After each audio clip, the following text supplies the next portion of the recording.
Fellas, I ain't gonna lie to you. This may just be chapter of the year.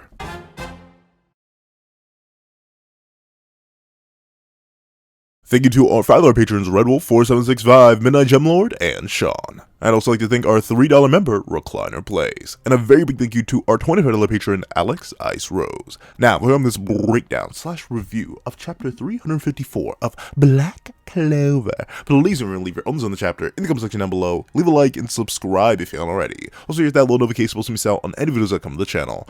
Also, I do have a Patreon down below, each one as low as $1 month, exclusive videos, early content, and more. You can also now become a member of the channel as low as $3 a month to get the same perks and more. Some of those perks include the live reaction to this very chapter. Now, let's hop into chapter 354. What's up, guys? All and here we are to do a review of chapter 354 of Peak Clover, which is known as Judgment Day. And you know, off that chapter title alone, I should have known this would be straight gas. Like straight gas. This is the first chapter in a while that's made me actively pop off in a live reaction. Like straight up. This was crazy. Tabata, like I need to go back in time and slap the me that recorded chapter 331 and was ignoring everyone who was saying let Tabata cook. Because Tabata hopped up in the kitchen, opened up the cupboard, lit up the stove and preheated the oven and got to work. This man was cooking. Bro was cooked, seasoning, sauteing it, grilling it, frying it. I swear this is a 6-star meal. Forget a 5-star meal. This is a 6-star meal. Let's hop right into it. So we open up and we do get to see that the footsteps bring impending doom. And we see Lucius is like, well then, Judgment Day has arrived. Let us take the first step towards true world peace. Yeah, okay. So, couple things here. One, Lucius looking trippy as ever. I like that. Two, I love how he's like essentially talking to puppets, right? Like, these are not people with their own free wills anymore. Like, they may kind of be, but especially considering the people he shows up with later, these are not people with their own free wills or any of their own agendas or anything like that. He's only speaking to himself. And I think that adds to the insane nature of Lucius as a villain. This man who has been sitting back watching the entire series unfold, just waiting for the exact moment where he came and he resurrected, and he's just been hitting. Like, to be fair, man has not fumbled. The only fumble he had was failing to get rid of Asta and sending the paladins over there, 3 paladins, only for them all to get negged.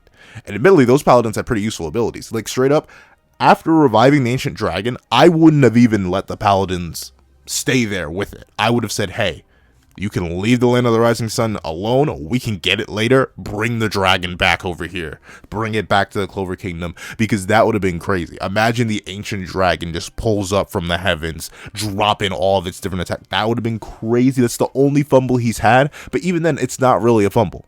Like, bro lost 3 paladins. How many paladins does he have by the end of this chapter? A lot more. And obviously, now that he's up, he's walking out and about, he probably already got the other siblings' magic. He can just make people now.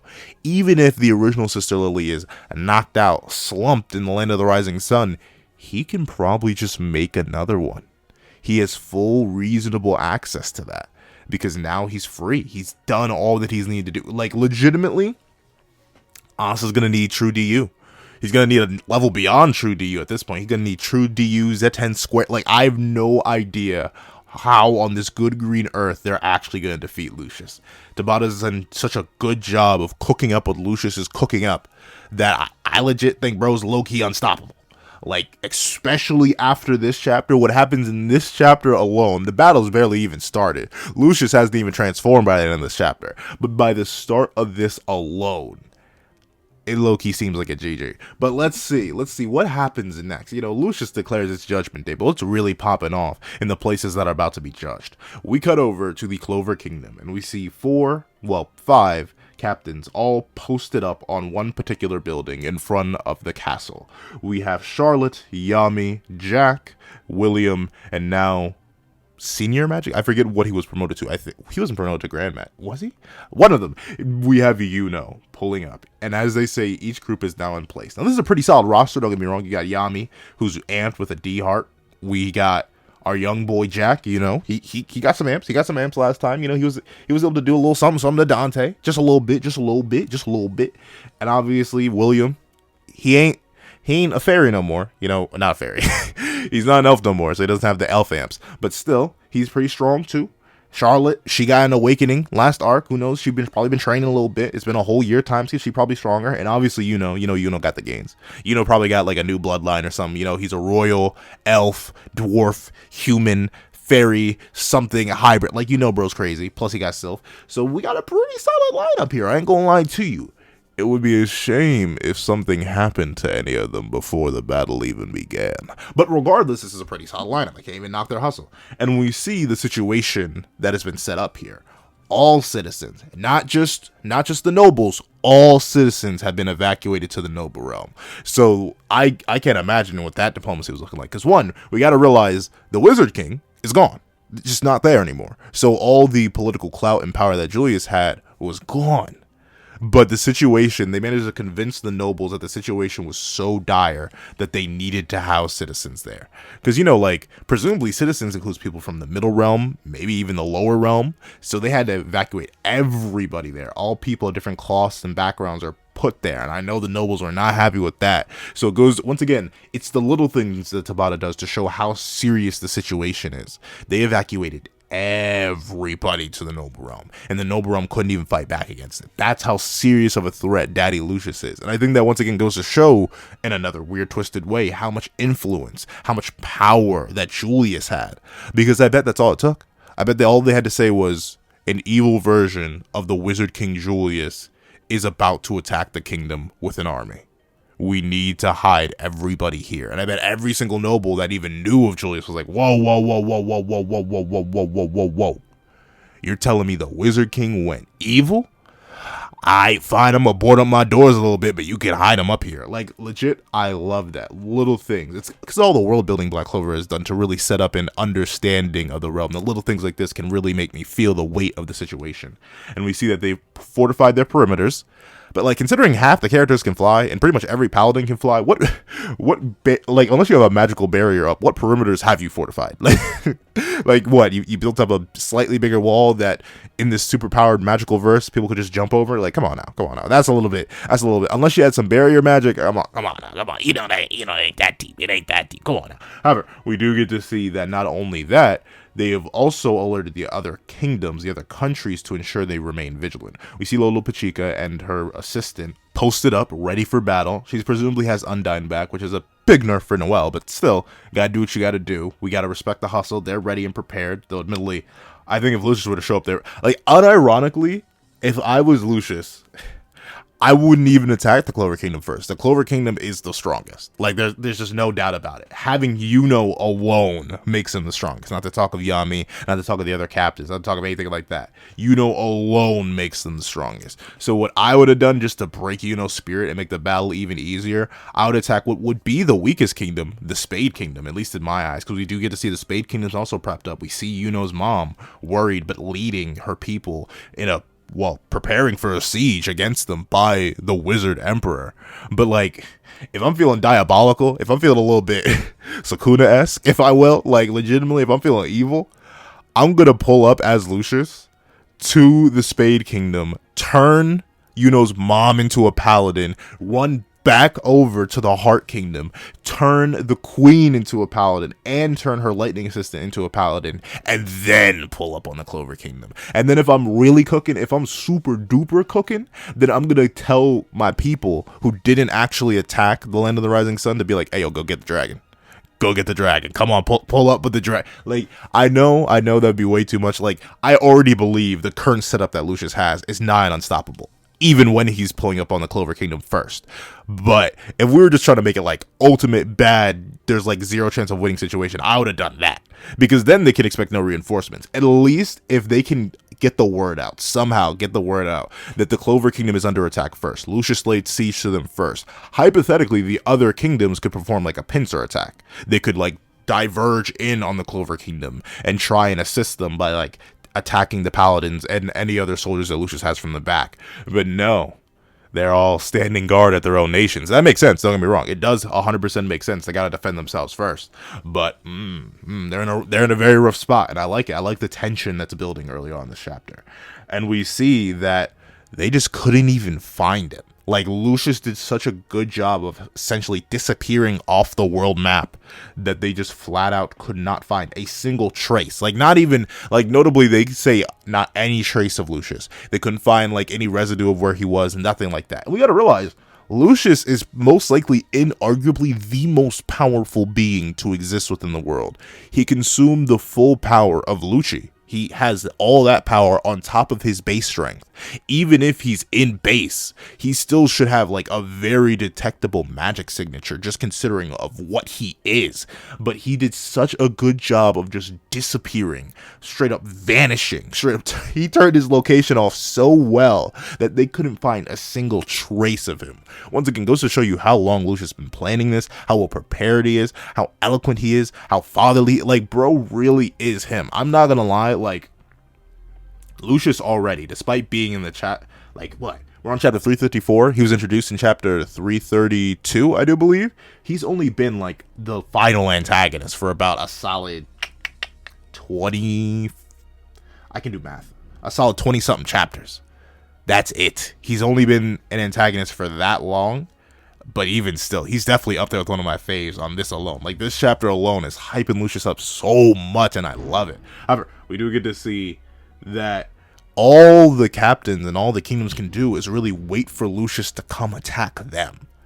They have to, like, if you're hypothetically playing chess, the person who plays white, if you have two players of equal skill level, the person who plays white will always have an advantage, I'm pretty sure. Let me Google that to make sure I'm not spitting lies at you. But nope, yep, I hit the Googler, and it is commonly believed across the wide berth of chess players, white, usually the person who has the first mover advantage, they have that extra perk that black doesn't have. So all the kingdoms are essentially just waiting to be pounced on. And we got to realize, once again, this isn't a game of chess. It's not like you just get to move a pawn up or move a knight up, or that's about it. That's all you can really do in the first turn, because everything else is blocked. But still, with that being the case, it's not like that. Lucius is a extremely supreme magical being with an army of supreme magical beings infused with beings from the underworld that are then purified to make them even stronger. So him having first mover advantage, not going to result in like setting up an advantage position early on and like taking control of the board in the early game like it would with chess. No, him having the first mover advantage means he literally takes out one of the captains or takes out one of your immediate commanders just like that. He can just pull up and do it. Literally just himself. Like, unironically, this may sound crazy. You may think I'm glazing Lucius a little bit, but Lucius doesn't even need the army. Like, legitimately, he does not need the army. All he needs to do is pull up himself, and he could probably solo every single kingdom right now. And you may think I'm glazing him a little bit. You may think I may be hyping him up a bit too much, but like just the way he did Asta after a year of training, when freshly appearing, I definitely think Brody could low-key solo the verse right now. Like, straight up, wholeheartedly, if he were to sit down and get a little bit serious, like, I don't think a year of training put everybody on Lucci level. 50% Lucci level. Not to talk of like 100% Lucci level. I don't think a year full of training put everyone on 50% Lucci level. Maybe, and maybe Yami, but that's about it. But 100% Lucci plus Julius's base stats plus his broken magic plus his transformation, I think he low-key solos. So the fact that William straight up says our only choice is to wait for the enemy to come to us and face them. Dog, what y'all are in trouble. Y'all are in trouble. And that was even before I got to the real twist of this chapter. But we do get to see, the Clover Kingdom trying to be a little hype up. They're trying to hype up themselves. They said they're going to face them with every single one of our Magic Knights. And we get to see all the characters we've seen. We see Fugelion, Merliona, Nozel, their siblings. We get Rill. We get even... That's the girl from the light novel, I do believe, that Tabata released. but we don't see her master there. So presumably he didn't show up. But still, they got everybody here. I wonder what people like the Witch Queen are doing at times like this. Like, do they even know this is happening? Could they have provided any reinforcements? I don't know. I'm assuming, like, considering this is final arc, final saga type beat, I'm assuming everyone we've ever seen that could be of any help is going to show up at least at some point. So I wouldn't be shocked if the Witch Queen showed up to, like, provide some assistance with her people. I wouldn't be shocked. The Black Bulls aren't even here yet. Like, a decent fighting force. Like, obviously you have Noelle, a very powerful combatant. Langris could be really good for support. You got Nacht, an extremely good powerhouse with multiple different DUs he could activate. Like, you're missing some very powerful people already.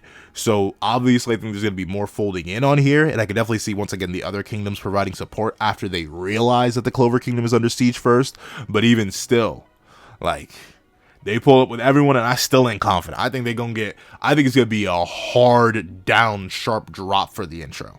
However, we don't focus on the hype for too long because we cut back to Yami and Charlotte. And we see that she goes to say, Yami, may I have a word? Well, how do I put this? I'd like to apologize for avoiding you recently.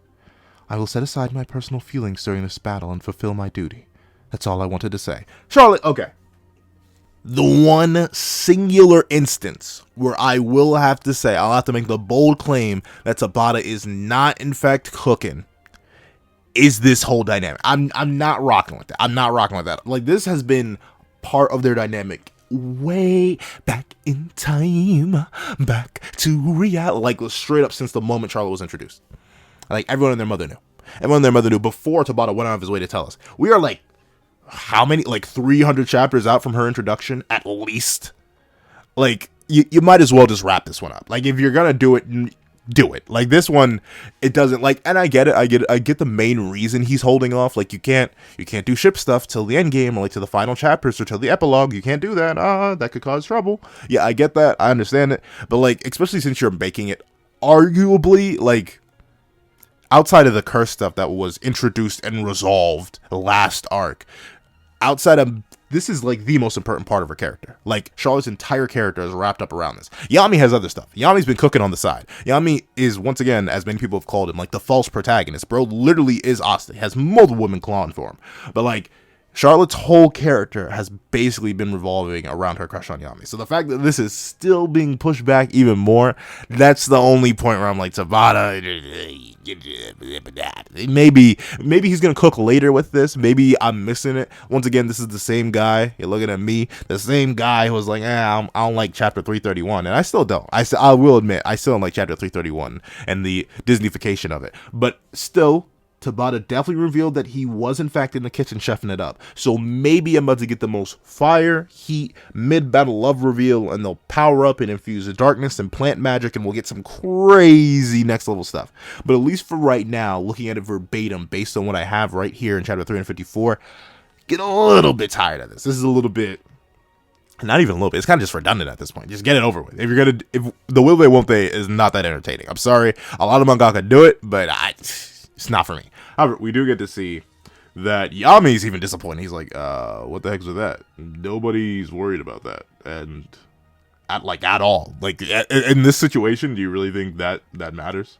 You're my comrade on the battlefield forever, Prickly Queen. Like, we aren't playing any games right now. Like, we're literally fighting a deity. Like, bro, literally is the Wizard Emperor. Do you think I care about the personal feelings you have towards me? Like, either say it or spray it. Like, come on now. And we see that Yami, getting sick and tired of this whole dynamic, is like, fine, you know what? Let's be real.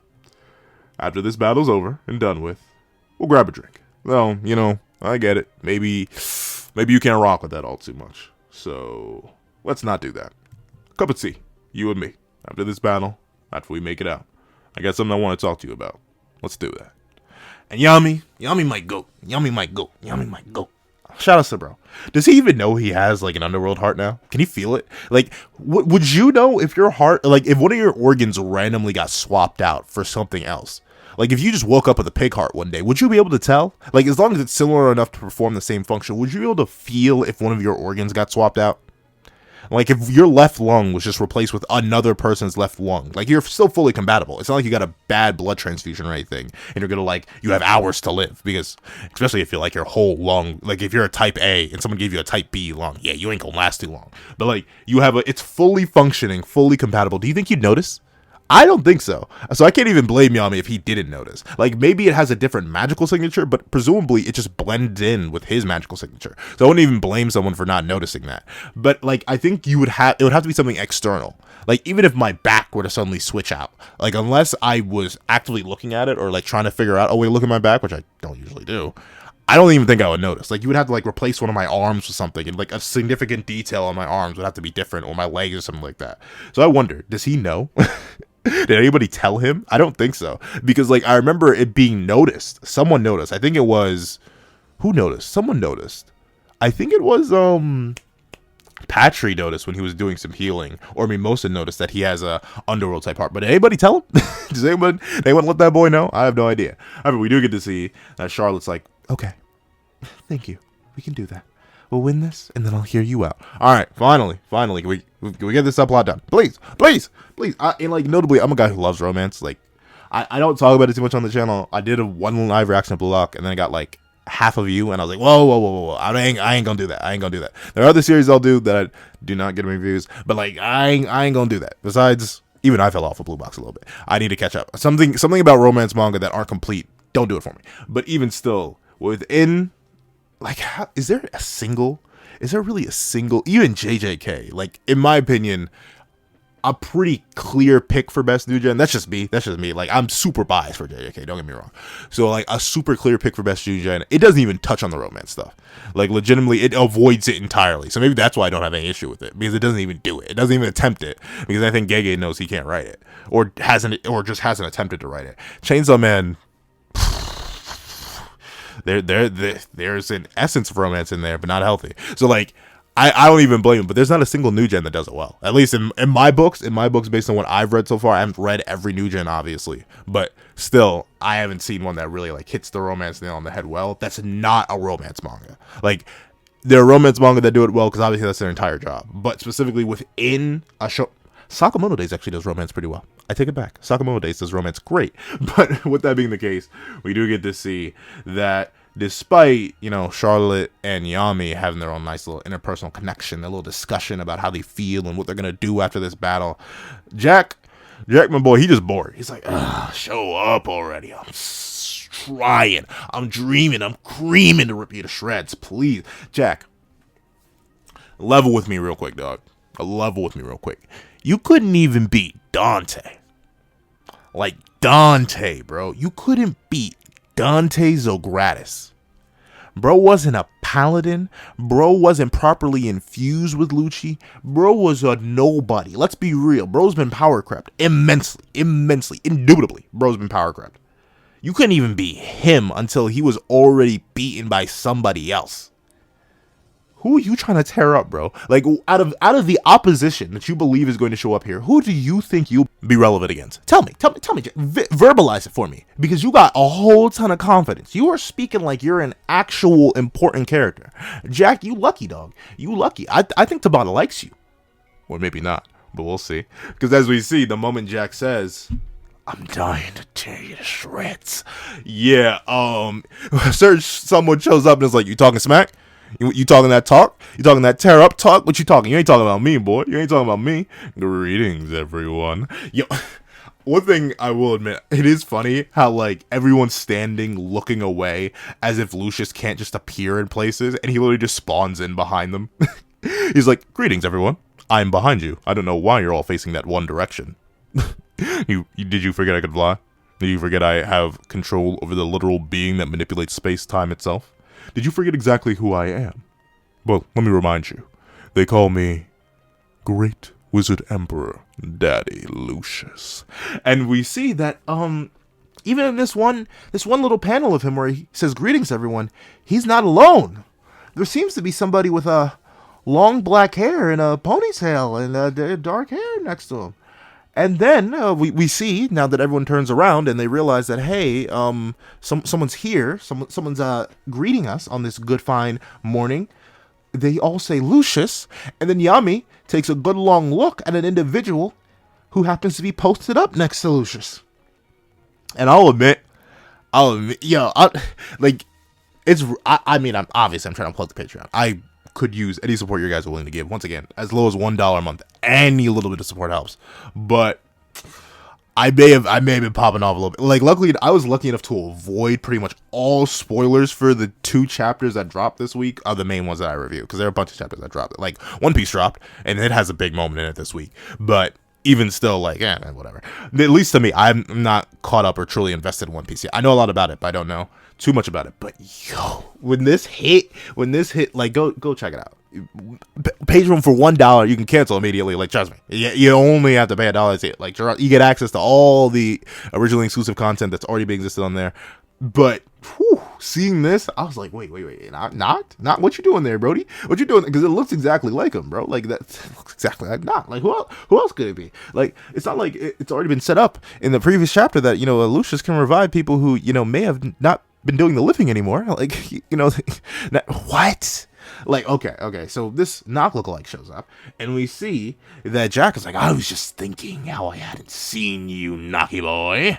Oh, so you already messed up. You already betrayed us. I knew I couldn't trust you. And we see that this person, they're just hitting the smoothest, the butteriest of smiles. They are grinning deviously. Like, notably, I feel like everyone has that one person in their friend group who, like, despite not being the biggest, not being the strongest, not being the fastest, none of that, they just have a presence about them. Like, just the way they carry themselves, like, institutes a level of fear in those who don't know them. Like, you know them. You know they're, like, the nicest person on the planet. Like, they wouldn't actually do anything. But, usually when you interact with new groups of people, they're, like, the first person in your friend group. Despite the guy who's, like, 6'7", 300 pounds of muscle standing around. Despite the guy who seems like he's been through a whole ton of situations standing nearby. And despite anybody like that, the one guy who just hits the smoothest, butteriest of smiles at all times, seems to have, like, the most intimidating aura. Yeah, this quote unquote Nacht, in quotation marks, he hits that smile on Jack, and Jack, from the smile alone, realizes, no, he's gonna fauterize me, and he absolutely gets fought. Yo, I ain't gonna lie to you, this may be the nastiest blitz we've seen in the entire series. Like, straight up, this is the dirtiest, most disgusting, diabolical, disastrous blitz we have ever seen, bro. Like, Nacht didn't even give him a word. Nacht, in quotation marks, didn't even give him a word of lever. He didn't let him finish his thought. Like, he wasn't even verbalizing no more. He was thinking. No, bro, didn't even let him finish. Dog, we are round starting. We are 10 pages in. We are 9, technically. We are 9 pages in, and we're already down a captain, bro. Lucius, not a single game he played. This Nacht, in quotation marks, transcends. And wait a second, I recognize that look, those 4 horns, those 4 wings, the exaggerated swagger. Oh wait, I remember. Someone tried to summon Lucci too. The Fugi Lucci. I wonder. Oh yeah! Since Nacht is out with the Black Bulls trying to find Asta with his shadow magic, then this man, who absolutely tore a hole in Jack's stomach and removed Brody's whole arm, absolutely shattering through his magic, taking him out round start using light magic.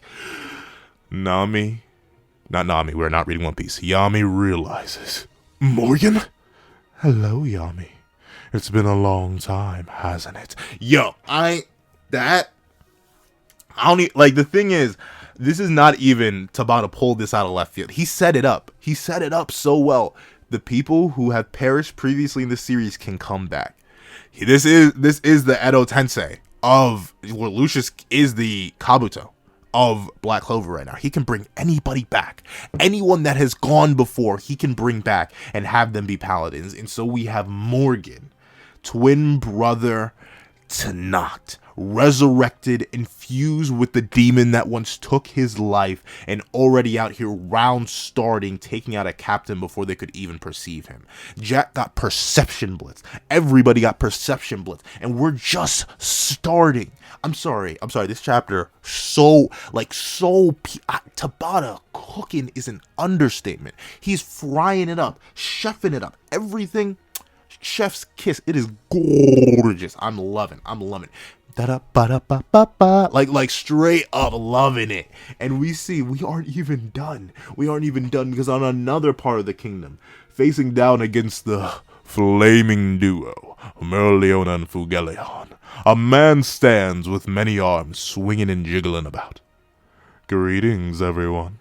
You are fortunate indeed to feel my touch, to be the foundational and evolution of magic science before you are reborn. Obviously, we definitely had Bro being set up to get brought back. We saw him directly get turned into like a pseudo paladin. Like, he just didn't transform previously, but now he is infused. I don't recognize the demon he's infused with. Unfortunately, it just slips my mind. But still, Morris has returned. Morris has resurrected, and notably, for his lack of mobility before, he not only can fly, but he has literally 1, 2, 3, 4, 5, 6, 7, over 15 hands that he's going to be grabbing and touching to manipulate those into test subjects. And that's crazy. Admittedly, Morris isn't like the most shocking or crazy reveal Tabata could have done here. There are definitely other people that he could resurrect and bring back to really mess with our protagonist. Like, I'll talk about it in a little bit after we see what he did later. But even still, seeing Morris brought back in this much more powerful form. Like, legitimately, he was kind of a threat when he was incarnated through Lucci. He was revealed to be the true host of Lucci and the gravity magic and stuff like that, and thusly that was still very good, don't get me wrong, but even seeing him here and now is way more intimidating, way more hype. He's pulling up on Fugelion and Merleona, two of the most powerful, one infused with the flame spirit and one who essentially is the flame spirit in Merleona. So obviously him pulling up on them, you know the fight's gonna be fire. I can't wait to see this pop off. Can't wait to see what his abilities are now. And we see that despite the fact that this man's pulling up infused with a beast from the underworld on top of his already native magic, and he has hundreds of arms before him, Merleona, my goat, my queen, best Black Clover girl. I'm sorry. Like, all you Noelle fans, it's okay. All you Mimosa fans, it's okay. All you Vanessa fans, it's okay. All you Sister Lily fans out there, it's okay. We can all come together and agree that Merleona is in fact best girl. And she says, even if it gets a little rough, frying you is gonna be fun. Love it. I love the mentality. I always love me a good smoke demon. Merleona is the smoke demon. She is the Kenpachi. She is the Gallon. She is the Escanor. Kenpachi's not associated with fire, but still love it. Excited to see her fight. But then we get something real serious, real devious, real diabolical. Yo, this is when Lucius, whatever you want to call him, went from diabolical to pure absolute villainy.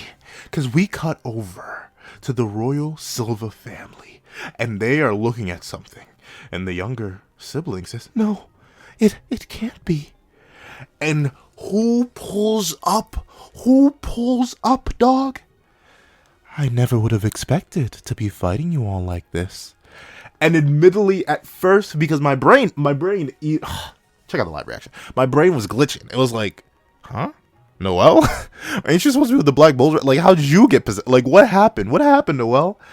But then it hit me. When our boy Noelle said it. Mother, yo, he really went. Lucius is diabolical. That is great. Do you know how hateful you have to be? Do you know how despicable you have to be? Like, that is a different kind of evil, though. You had to go digging. Like, at least it's one thing to bring back, a long lost childhood friend, because that's what Morgan was. Morgan was a real cool cat, but he wasn't like anybody too crazy. He went out of his way. He went grave digging to go get his ops gone mama. Do you know how diabolical you have to be?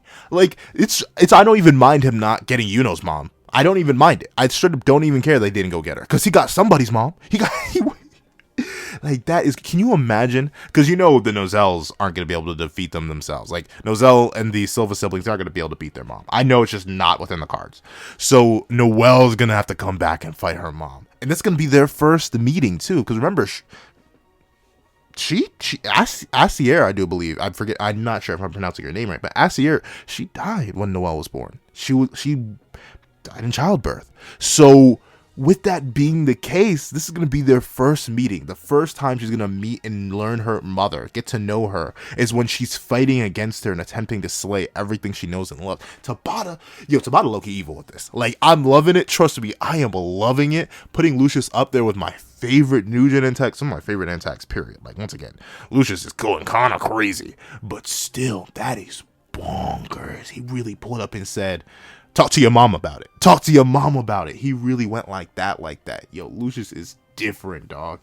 And we see, as the person who once defended them all from the light of a revenger, brings down the light upon those who once looked to him for protection, people in the noble realm notice. The sky, it's, wow, an angel. And we see, as countless lights tear through the dark clouds of the heavens, many birds and beasts of predator and prey circle over the kingdom, and Lucius openly declares, now then, let us grace this world with happiness. And chapter 354 of Black Clover ends with the declaration, the divine light signals the apocalypse. There shall be a cover and color page to celebrate the manga's 8th anniversary next issue. So overall, if you couldn't tell by how detailed I was going, how excited I was, my general hype, this is legitimately the best Black Clover chapter. Like, well, maybe not, because see, the Lucius reveal is still really, really good. But I think overall, like, page to page, like, the Lucius reveal really hits at the end of that chapter. It really hits then. But, like, overall, from start to finish, this chapter was pure liquid gas. Straight gas. Straight, like a 13 out of 10 chapter. This chapter was absolutely bonkers. I love it. I love it. I legitimately, I think it's impossible for Tabata to fumble this. Like, from this point on, I don't think I have any, not even a shadow of a doubt in my mind that Tabata can cook this up to the ultimate, finest, next level meal ever. I'm super duper excited. Please leave your own thoughts on the chapter in the comment section down below. I want to hear them. I want to see what the consensus is around this chapter, because I can't be the only one going absolutely bonkers for it. Please tell me all that and more in the comment section down below. Thank you guys so much for watching. Remember to like, share, comment, and subscribe, and make sure the little notifications don't miss out on any videos that come to the channel. Also, I do have a page down below. It's more visible as one, count them one, down month, exclusive videos, early content, and more. You also now become a member of the channel for as low as $3 a month to get the same perks and more. Some of those perks include the live reaction to this very chapter. Thank you guys so much for watching once again, and I hope you guys have a wonderful day. This is That Guy with the Pencil, writing off.